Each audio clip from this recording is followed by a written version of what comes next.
সবাইকে নমস্কার, আমার নাম রজত মুখার্জি। আজ আমি কথা বলতে এসেছি বলি প্রথা নিয়ে। প্রায় সব বৈষ্ণব সমাজের লোকেরা বলি প্রথাকে নিন্দে করে এবং বলে যে বলি প্রথা উচিতই না। তার কারণ কোনো দেবী কোনো জীব হত্যা পছন্দই করে না, আর এটা একটা কুপ্রথা। তো আমি এখানে একটু ক্লিয়ার করে দিই যে রাম আর কৃষ্ণের মধ্যে কোনো ভেদ নেই, কিন্তু এদের আলাদা আলাদা মন্ত্রে পূজা করা হয় এবং যে রামকে দেখে মুক্তি পাচ্ছে এবং যে কৃষ্ণকে দেখে মুক্তি পাচ্ছে সবাই কিন্তু সেই একই সচ্চিদানন্দ ভগবান বিষ্ণুর ধামে পৌঁছচ্ছে। সেই রকম ভাবে যদি তুমি বৈদিক ভাবে দেবীকে দেখো অথবা তন্ত্র ভাবে তুমি দেবীকে দেখো, সেই তুমি একই আদি শক্তি, জগৎধাত্রী, জগৎ জননী, তুমি সেই মা কাছেই পৌঁছবে। এখানে আমি একটু বলে দিতে চাই যে মা দুর্গা আর মা কালীর মধ্যে কোনো ভেদ নেই। তার কারণ সিদ্ধকুঞ্জ স্তোত্র মন্ত্রে লেখা আছে ক্রাম ক্রিম ক্রুম মে কালিকা দেবী। তো মা দুর্গা হচ্ছে মা কালী।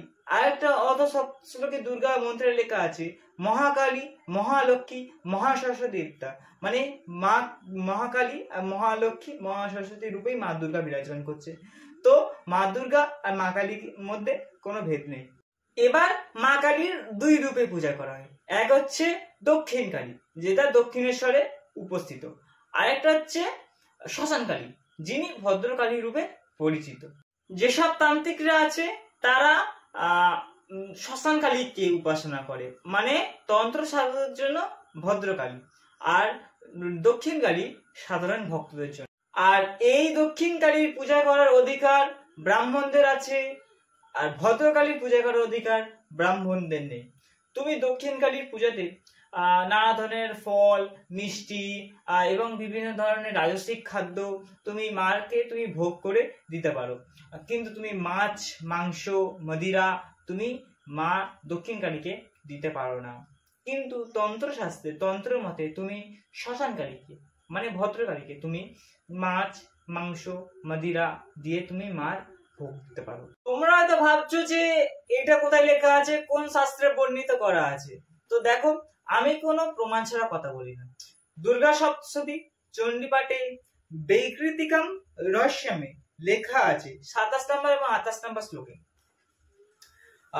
अर्घादि भीरा लंकड़ी गंधा पुष्पैः तथा शतैः धूपे दीपश्च नैवेद्या नाना भक्ष्या समन्वितैः रुधिरक्तेन बलिना मांसेन शूरया निपा बलि मांसादि पूजयं विप्रवर्ज्य मयेरिता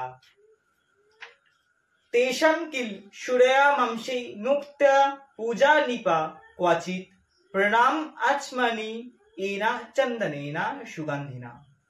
এখানে লেখা আছে যে অর্ঘ্য দিয়ে আদি আভূষণ সে, আভূষণ মানে বেশভূষা দিয়ে, গন্ধ দিয়ে, পুষ্প দিয়ে, চাল দিয়ে, ধূপ দিয়ে, দীপ দিয়ে এবং বিভিন্ন প্রকারের খাবার দিয়ে তুমি মাকে নৈবেদ্য দিতে পারো, দেয়া উচিত।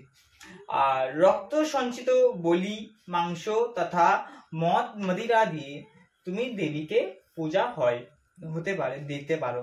কিন্তু তখন ওখানে ঋষি বলছে রাজাকে যে রাজান বলি এবং মাংস আদি সে যে এই পূজা হয় এটা ব্রাহ্মণদের ছোড়কার, মানে ব্রাহ্মণদের জন্য না।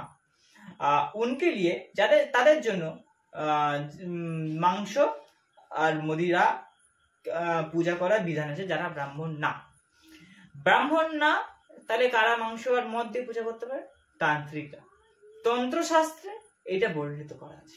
আরেকটা জায়গায় লেখা আছে যে সেই সব লোকেরা মদ আর মাংস দিয়ে পূজা করতে পারে যারা মদ আর মাংস নিজে ব্যবহার করে, নিজে ব্যবহার যখন করে তো ওটা তুমি মাকে দিতে পারো, কিন্তু ব্রাহ্মণদের জন্য না। তো কেন ব্রাহ্মণদের জন্য বারণ করছে? দেখো, ব্রাহ্মণ হচ্ছে বৈদিক ভাবে মাকে পূজা করে। ব্রাহ্মণরা বেদ উপাসক, বেদের জ্ঞান রাখে। তো বৈদিক ভাবে কোনো মার জীব হত্যা, বলি হত্যা হয় না। তাহলে মা কালী কি আলাদা রূপে পূজা হয়? হ্যাঁ, তো প্রথমে বললাম যে মা কালী একটা দক্ষিণ রূপে পূজা হয়, একটা শ্মশান কালী রূপে। মা কালীর কি করে দুখানা রূপ হলো? দেখো, যখন মা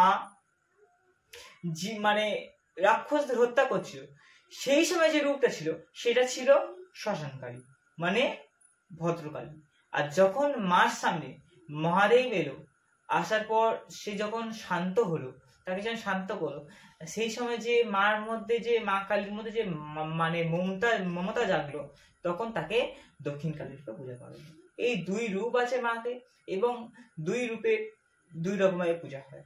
তন্ত্রশাস্ত্রে কোন বলি প্রথা আছে, আর বৈদিক মতে মা কালী যে পূজা হয় ওতে কোনো বলি প্রথা নেই। আচ্ছা, যেসব লোকেরা বলে যে বলি প্রথা উচিত না, তো আমি মনে করি যে ওটা ভুল বলে, আবার ঠিকও বলে। বলি প্রথা উচিত না বৈদিক ভাবে, তন্ত্র মতে না। যদি ওরা তাও যদি তর্ক করে, তো আমি মনে করি তোমরা এটা বেশি থেকে বেশি শেয়ার করবে তাদের কাছে, যাতে তাদের কাছে গিয়ে পৌঁছয় এবং সে জানতে পারে যে আমাদের চণ্ডীপাঠে লেখা আছে যে এটা উচিত, কিন্তু ব্রাহ্মণদের জন্য না, তন্ত্র সাধকদের জন্য। যদি ভিডিওটা ভালো লাগে তো লাইক করবে, কমেন্ট করবে, সাবস্ক্রাইব করবে। ধন্যবাদ।